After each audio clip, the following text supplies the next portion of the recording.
Hi, everyone. Welcome to the Epic Vision Zone. My name is Jane Applegath, founder of the Epic Vision Zone, Conversations that Inspire.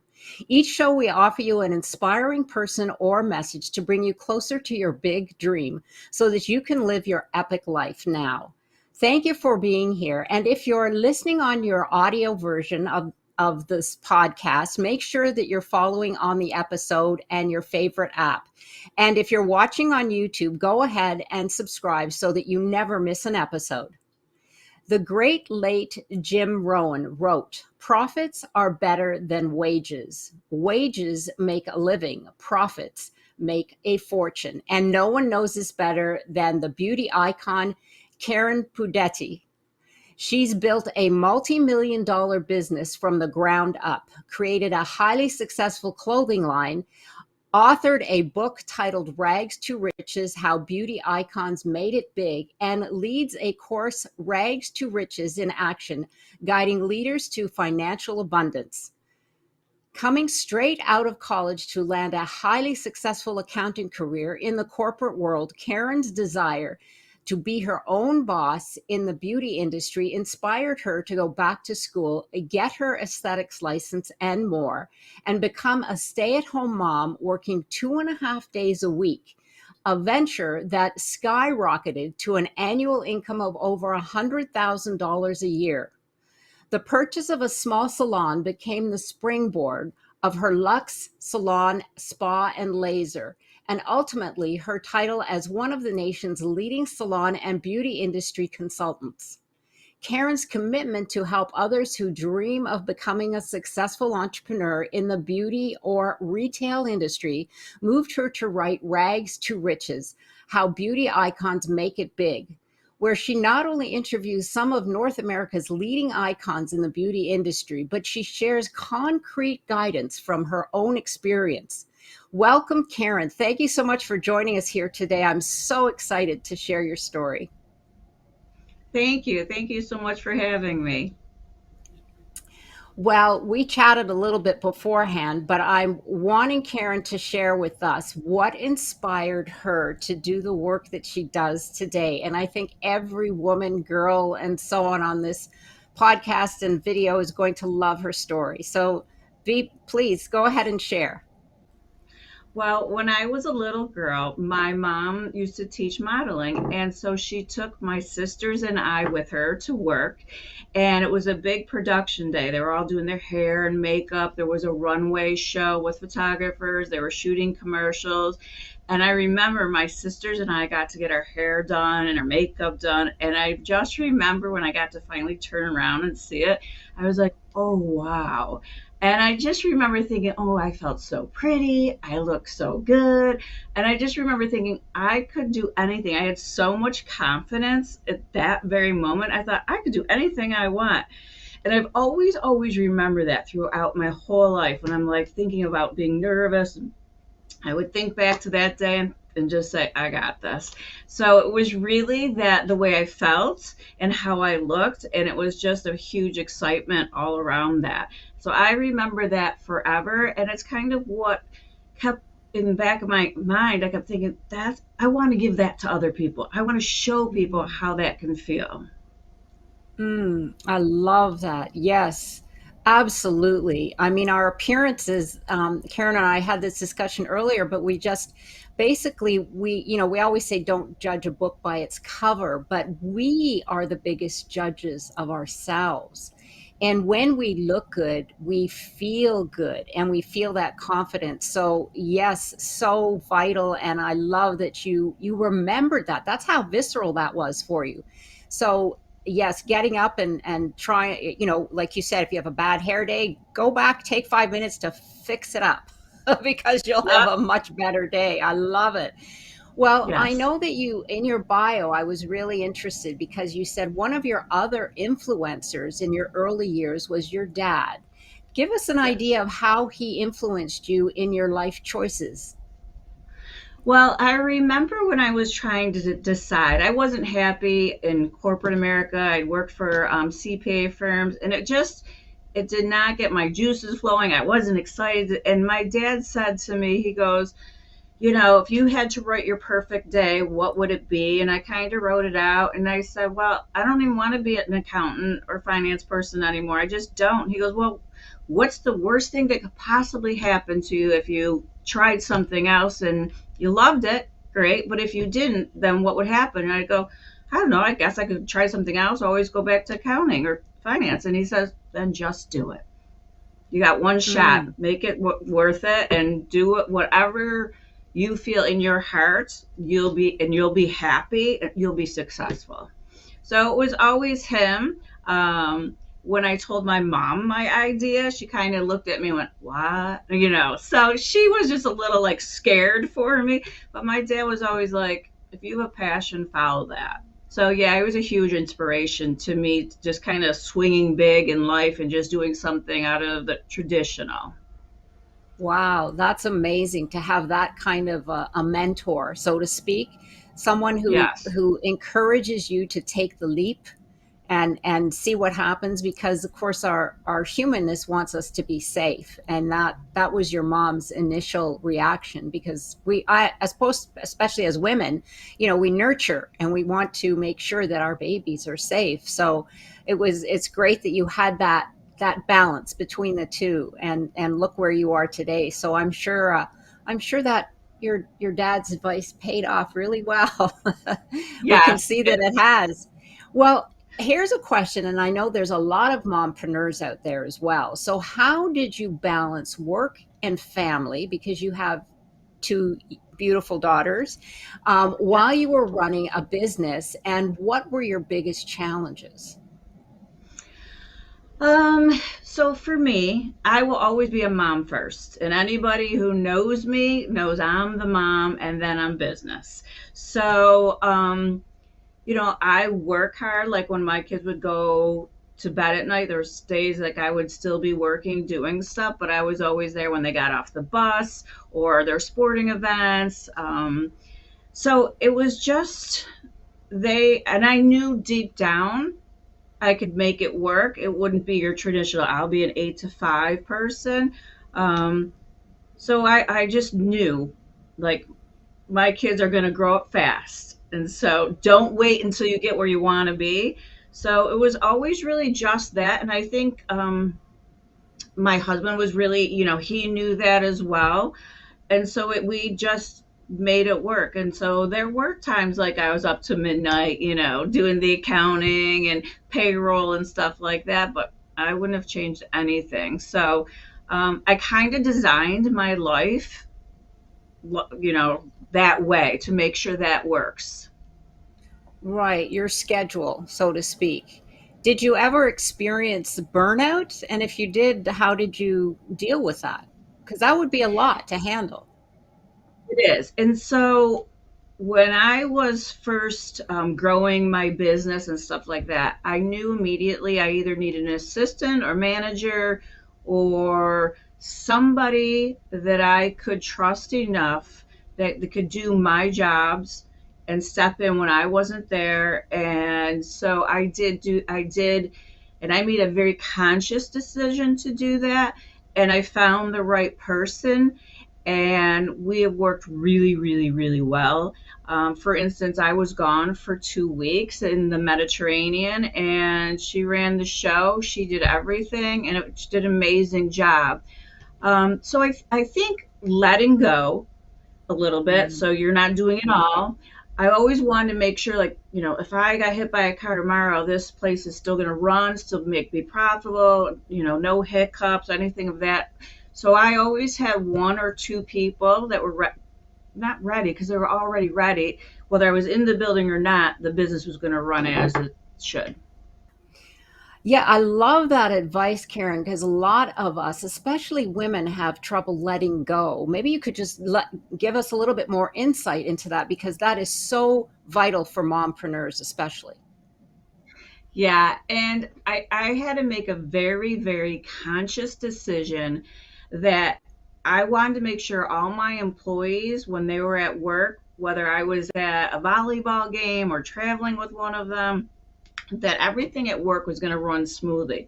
So having a manager and an assistant was something I truly needed to ensure that, whether I was home or wherever, that this business was running. But it was a little difficult, I won't lie, to have to say, okay, well, I'm not here. If a problem arises, you have to make a decision.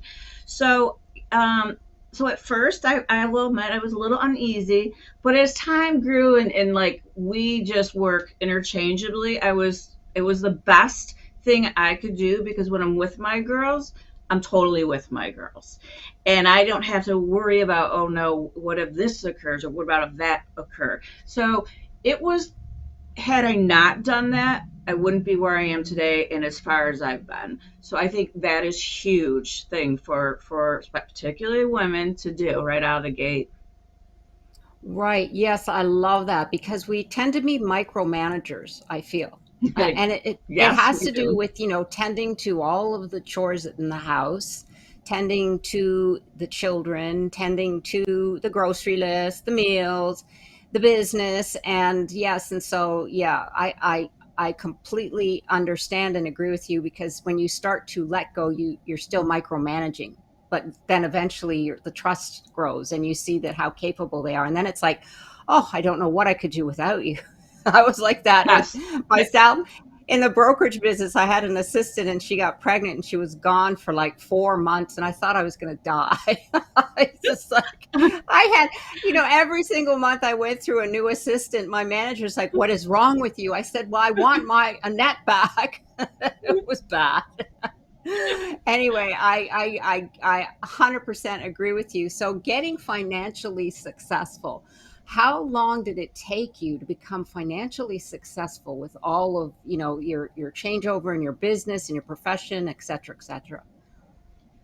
Well, I think for me, and I think anybody in business, when you start your business, you really need to know what your long term goal is. What is it that you ultimately want to make, and what does that look like? So I knew that I wanted my business to be doing over $1 million. That's like the minimum. I knew I wanted to own a building. So at first, when I was making money, I kept reinvesting it back into the business. And then what I would have taken as a paycheck, I was basically saving for a down payment on a building. So I knew those two things. Um, and that's the difference between somebody who has a business and as soon as they can take money out, it's what they're doing with their money is where really what's going to take them to the next level and what is that goal. So I kept doing that. And about 10 12 years ago, I bought a building. It's 9,000, no, 16,000 square feet. 9,000 of it is Luxe Salon Spa and Laser Center. So that's mine. And then I rent out the other 6,000 or so square feet. So I have a renter as well.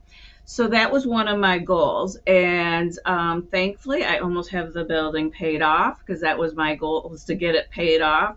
So when that is paid off, I'll feel like, okay, I'm pretty much where I want to be. But now, of course, I want to keep growing the business and the business and my other businesses as well. So, I don't want to say I'm there yet because I'm not. And the minute I feel like I said, okay, I've made it, to me, I'll always want to do more. And I think really, if you're an entrepreneur, that should be your mindset. That's just my thought and feeling on it. Yes, absolutely. I mean, it's never over until you think it's over or you believe it's over because we're here to learn and grow in life. And I can't even imagine what the word retirement means. I mean, just the thought of sitting around and having no purpose to get up or nothing to do or no goals to achieve, I think I'd go out of my mind because it's fun. I mean, it can be stressful, yes, but it gives you like you said, something to strive towards, and in ourselves within us. I mean, that's why we're here is not only to learn and grow, but then to give back what we've learned. And I love the fact that you said set a goal because that's something that I know when you're an entrepreneur, there's so much on your plate. But when you have that vision, the vision of what you want to achieve, and then of course when that comes true, there's another vision because you've got all this potential, and you've grown not only financially, but you've grown in connections, you've grown in clientele, and you see all kinds of other opportunities. So the door opens even wider as you continue to grow. So thank you for that. Lessons learned. That being the case, what was the one thing that you learned the hard way? uh, well, one thing was I thought I was a good leader. I used to have when I was in corporate America, I'd have people who worked under me, and they would, I'd say, this is a project we're working on that we need to do A through Z and get it done. Here's your section. Here's your section. We worked as a team. So when I went to just having employees, I say just, but having employees, I couldn't necessarily just go around and say, do this, do this, do this, which I did. And so I thought, oh, everything's running really well. And it wasn't until I realized that I had a walkout. I had 12 or 13 people leave within 4 days. And they don't leave the company, they leave the person, which would be me at the top. And I realized then that my communication styles were really different. So what I did is I actually Googled, all about leadership communication. And I was like, I need a class. I need someone to help me. And I saw a class and I took a class. In this class, the first exercise it was kind of those questions you answer. And I learned that I'm a very direct individual, dominating, direct. And so there's this grid, and I was up here in the left hand corner. And so I brought it back to work the next day. We all did it. All my employees were basically polar opposite from me. They wanted to talk, and they wanted to express their feelings, and they wanted to be, not to say coddled, but they just were on a much more emotional level, where I was like, we're going to do this, we're going to do that, we're going to do this. How's your day? And so they would look at me as like I'm a crazy person. And I would look at them as like, why are they keep telling me about their feelings and what they think and all this? And then I was like, okay, light bulb went off, and I was like, no wonder you had a walkout, because you're not relating to them. And I realized then that what they need from me was definitely not what I was doing. And I had to switch my way of communicating with them. And, I told them, yes, I failed you. I haven't been communicating. I haven't been leading you the way you need and the way you want. But I'm going to try. And you can call me out on it if I do a bad job. And they did. But it was from that day on, I thought, okay. So that was one of my biggest challenges, biggest nightmare. And it was very regretful that people who left. I adored them. I still like them. I talk to still many of them. But it was that for me. Mm, that's a great story because that is a big issue. And what I Yes. love, Karen, is that you took the initiative to say, okay, something's wrong here and I need to understand it. And you went and took that leadership course, which Yeah. was eye opening. And yes, you're right, because we're all different and we all communicate different. And they say today that one of the greatest leadership qualities, in fact, the top leadership quality, is empathy in Yes. today's world. And that I love the fact that you took the initiative, basically, that you didn't say, okay, well, I guess that didn't work, so we'll just get some new people. You actually had that wherewithal to say, wait a second, it can't just be them. Maybe there's something wrong with me. So, or there's something that I'm not seeing, basically. So thank you for sharing that. And what I see, and for people, entrepreneurs especially, because they do have to hire individuals, is this is a great lesson. if you're seeing a pattern somewhere, just stop and take a pause and say, okay, what is, what's the core here? What is going on? And then take action to change it. Thank you. That is so vital in today's business world, and even more so today than back then, because people Yeah, are leaving left, right, and center, right? Yeah. yeah, they were, and you want profits, you and want people to be happy, but you have to really check in to see if they're happy. Yeah. And that was something I was missing too. I wasn't saying, so now I have one-on-ones with people every month to check in with them, how they're feeling, what they need help with, what they're looking for. I want to make sure, like, anything they need, I'm giving and doing my job for them to help them Mhm. make the money they want to make. Oh, wow. I love that. So you become their mentor, not just their employer. That's Yes, so, absolutely. Yes. that is so, so important. I love it. Thank you so much. That was the light bulb just went on. You're not just an employer, you're a mentor as well. Absolutely. And And I that goes full circle. Go ahead. Yeah, and I gotta say, it's so much more rewarding for me Mhm. to watch these people. They'll take on new services, they'll do new things. They tell me, Karen, I want to make six figures. Okay, we're gonna get you there. This We'll break it down, we'll figure it out, and we'll do it. And it's just that's what I love now, is watching Mm. people so happy, and they're meeting their goals and they're living their lifestyle that they want to live. Mm. I love that. That's the way all employers need to think today, to have their You're employees absolutely, stay and to have yep, them you're be part of the business so they feel like they're part of it. Yes, their ownership. Yeah. So important. Thank you for sharing that. Well, what advice would you give someone entering the beauty industry or looking to become an entrepreneur? two things. Really think about what it is you want to do. Where do you want to end up? And so I'd say sit down with some paper and write out a 6 month goal, a 1 year, a 3 year, 5 year, 10 year. Now, those goals can change, but at least you know where you're starting. And then every year, pick a date to review those and also have the goals to be seen. So you can check them off as you're accomplishing as you go. So you really have to have a strategy, a game plan, or a business plan, business strategy to, one, keep you focused and keep you on track, and two, to help direct you to the big goals that you want to accomplish. I think that is first and foremost.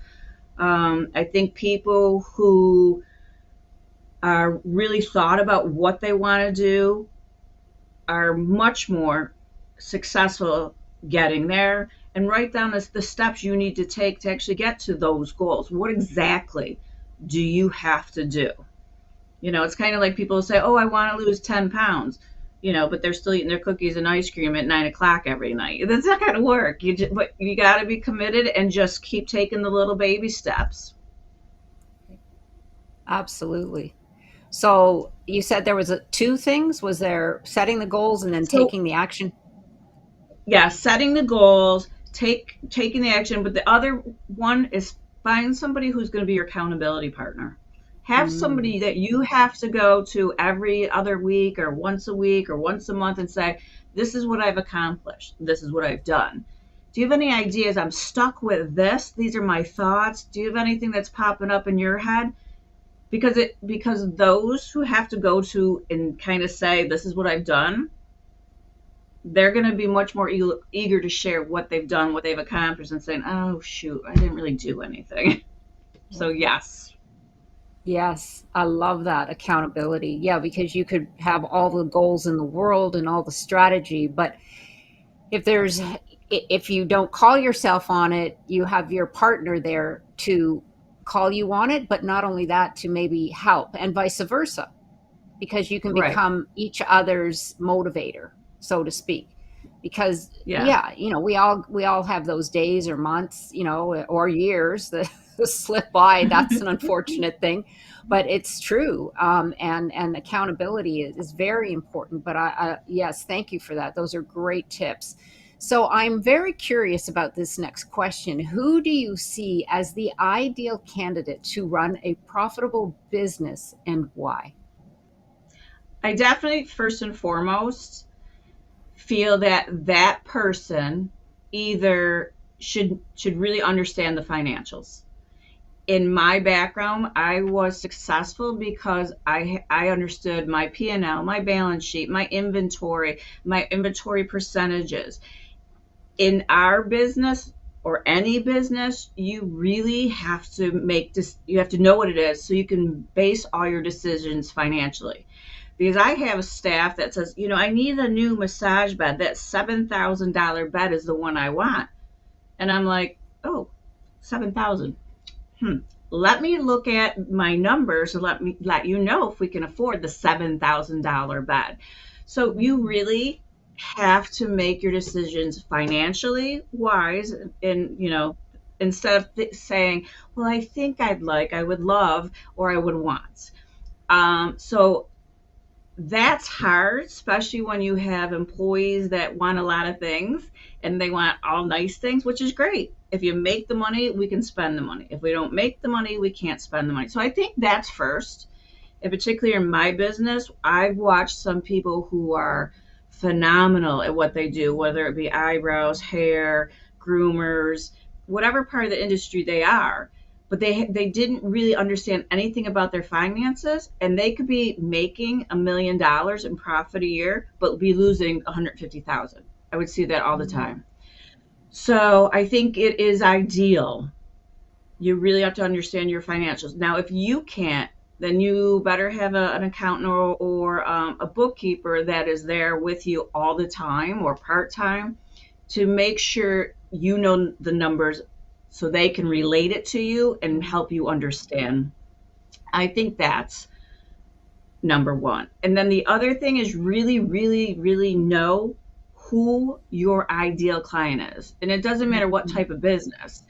Know your ideal client, because if you really believe that everybody's your client and you're marketing and branding to everyone, you're not hitting anyone. The more specific you can get to marketing to an individual, you'll hit those people, and then those people will come to you, and you'll see those people like them come to you as well, and that's where you start seeing your ideal client show up more and more. So in my book, there is a whole chapter on your ideal client. And when you're done figuring out your ideal client, it should be like the 4 to 5, 6 pages long of all Mm. this stuff. When people say, I want, a female 18 to, 72 with an income of anything over, 25,000, you're not getting anybody doing that. I love the fact that you said in your book there's 4 pages on finding out who your client is. I need to get that. I'm like trying to think of, oh my gosh, how many questions could there be? But I could see where you're deep diving and doing that homework. And in doing that, then you really, really, really understand who you're looking for. That is so vital. Oh my gosh, everybody has to get a copy of the book now and find out who their ideal client is through Karen. Absolutely. Thank you for sharing that, because we all play with the breakdown of the ideal client, but as you said, it's very basic and very open. But this could really get you deep diving into it, and then once you understand it, you're on your way. Then your eyes open up and you go, wow, I've been marketing to the wrong people all along. I love it. That's great. Thank you so much. So, what part of your business excites you the most, Karen? Um, Two things. I love when I see my employees get to what their goal was for the year. So I love that. That because we celebrate that pretty big. We have staff meetings once a month, and when they hit their goals, we all celebrate for them. I give them some extra cash. So I love that part. Um, I think also just to remember that we have to have fun. You have to enjoy what you're doing. We're there to help people. People are coming to us with problems or concerns. Our job is to make them feel and look better. I love when people come in and you could just tell they're stressed. They got a lot going on, but when they leave, they've taken that deep breath. Whether it be a half hour or a couple hours, and you just see them rejuvenated. I love that, and I love the camaraderie of my team. I really do. So there's not one. There's probably several. Yes, I could absolutely, because the type of environment that you're in, it's very social. Yeah, it's all about people getting together, which is something I feel the world needs a lot more of, whether it's in a salon or whether it's in a coffee shop, or because people are they're bowing out of going to the office. They want to work yeah, virtually, which is fine too, but I think we need that human connection as well. And going to the salon gives you that. I know it's like my salon hairdresser. She says, "I'm more of a therapist than anything else," because it they is come in. true. I It know. is so true. Yeah, Oh, you would be shocked at the stories. Actually, my next book should be about all the stories I've heard from my clients throughout the years. I That would think be that would be. entertaining. Oh my gosh, that would be great. And then, of course, it'll be made into a movie because it'd be so fun. Yeah, absolutely. Yeah. I can't wait to delve into that for sure. Well, speaking of your book today, Rags to Riches: How Beauty Icons Made It Big, tell us about the book and what was it that inspired you to write this, and how did you choose the icons that you feature? Okay. Well, first, I did consulting for clients around the United States, but when my oldest daughter was a senior, I was like, I need to step away. She was a volleyball and we traveled and stuff. So I told my clients and I kind of handed them off to somebody else and transitioned them the whole thing.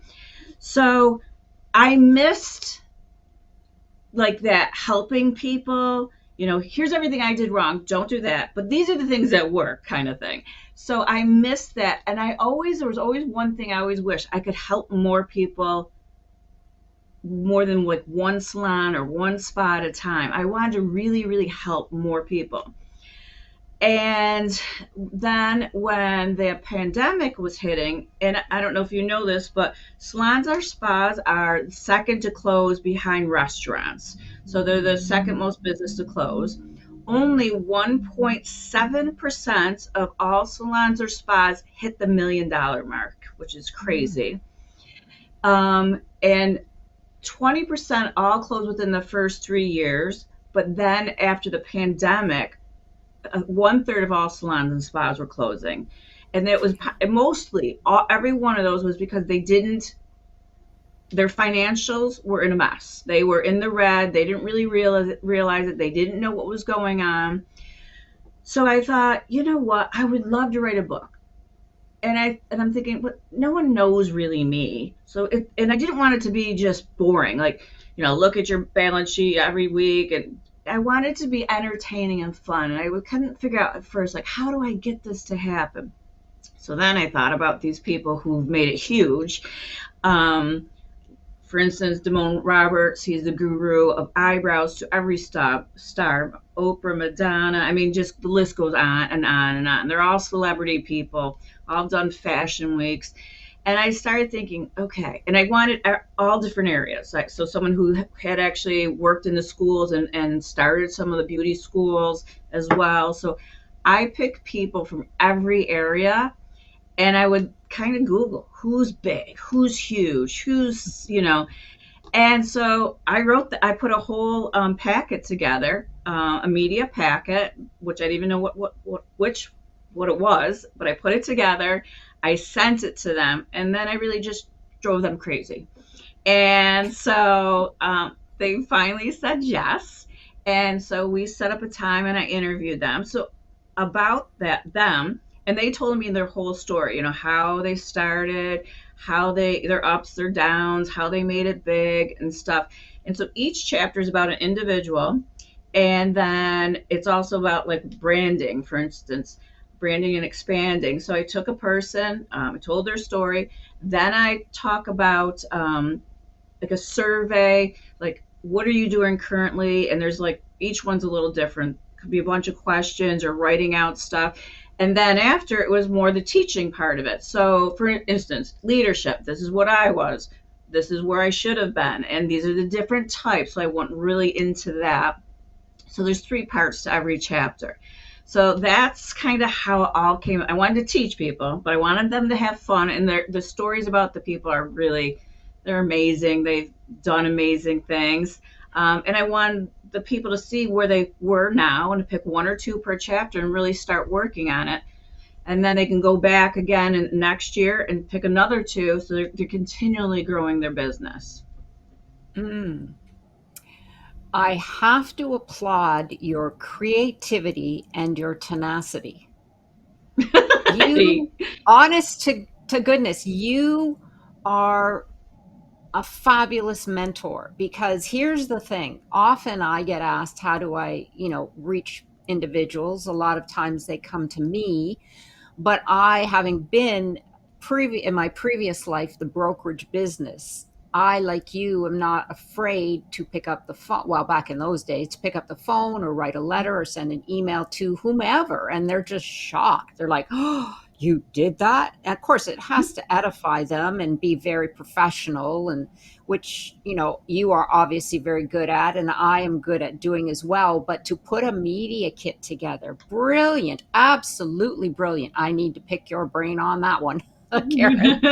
Absolutely brilliant. Kudos to you. I never would have thought of that. But of course, when the higher up you go, the more you have to present to them to show them that you do mean business and that you are a professional. So what better way to do it? So I love that idea. And also the fact that you said you never gave up. You just kept t- you know, bothering, I don't want to say bothering them, but kept connecting with them, or I don't know, did you send them emails or voicemails? I'm not sure how you stalked them, but it worked. And the book sounds fabulous because it, like you said, it's not only got the stories, which we all resonate with, but you've got lessons that you can take Yeah. with you. Absolutely. That sounds like a book that'd be good for any entrepreneur, not just anyone in the beauty industry.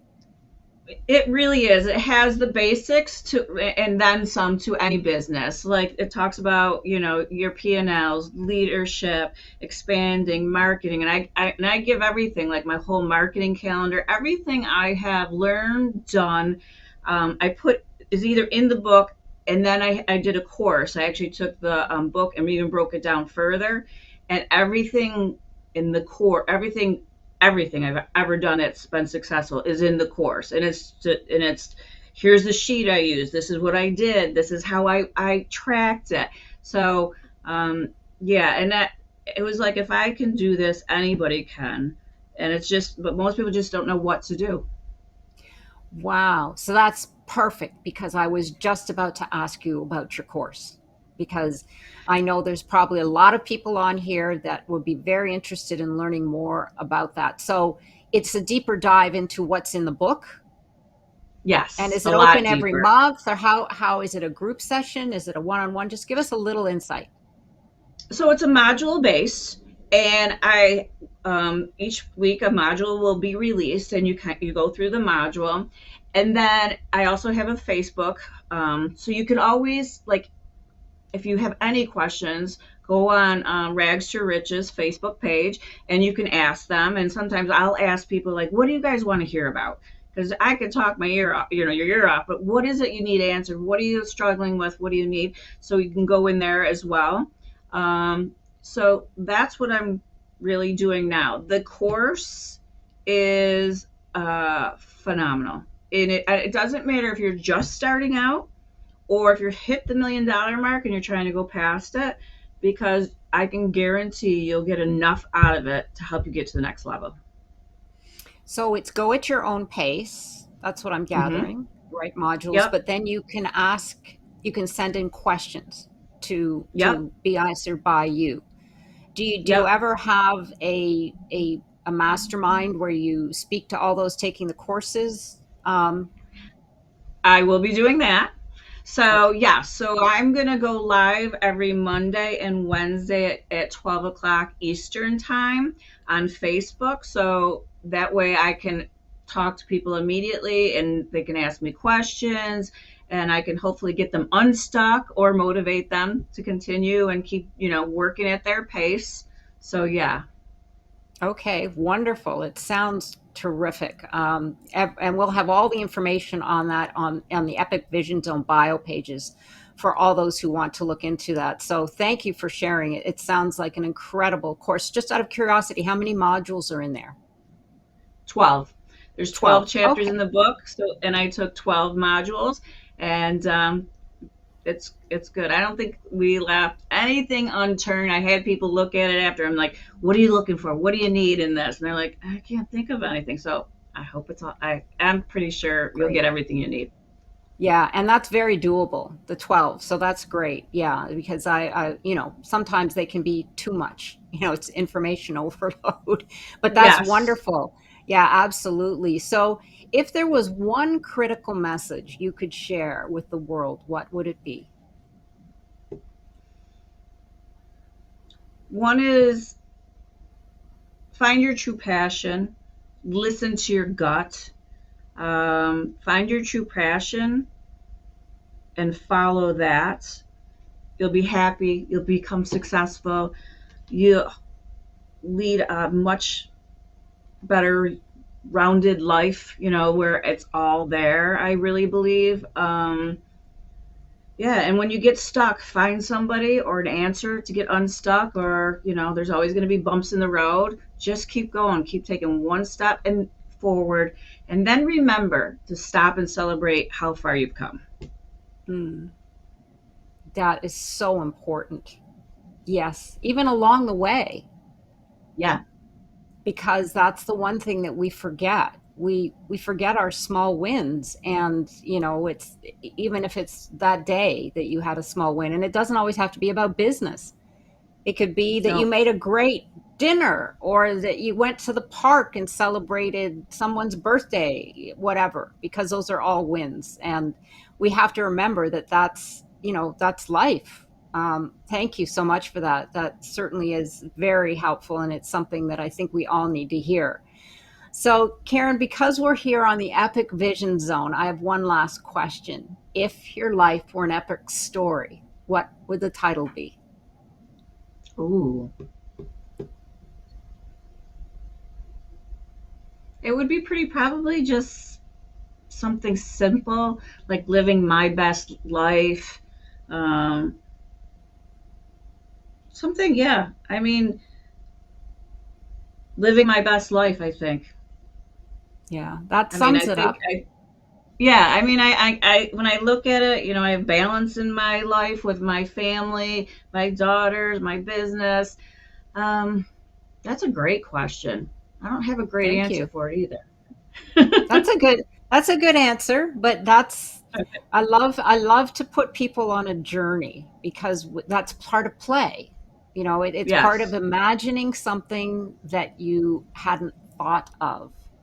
And that's my superpower is that the science and power of imagination and vision. Because as you said, without a vision, you're pretty much just there's nothing to aim for. And when you don't have a target, how on earth are you going to hit it without a target, right? So Yeah. absolutely, yeah. Or if you were on the cover of Success magazine, what would the headline read? That's another one. Probably doing it my way. Oh, I love that.